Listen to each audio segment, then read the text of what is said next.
Hello, আসসালামু আলাইকুম।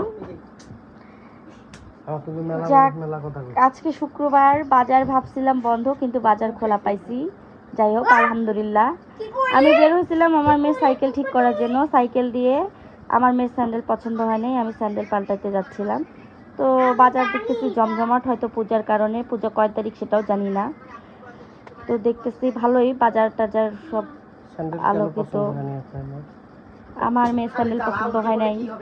আমার মেয়ের, বুঝছেন, আমি কিছু যদি কিনে দিই আমার মেয়ে সেটা পছন্দ হয় না। তার বাবা যদি কোনো কিছু নিয়ে আসে দেয় সেটা পছন্দ হয়। সেই রাগে আমি স্যান্ডেলগুলো চেঞ্জ করে আমি আমার বোনের ছেলেকে এনে দিচ্ছি স্যান্ডেল। যাক ভালো, কেউ তো পড়ুক আমার পছন্দের জিনিস।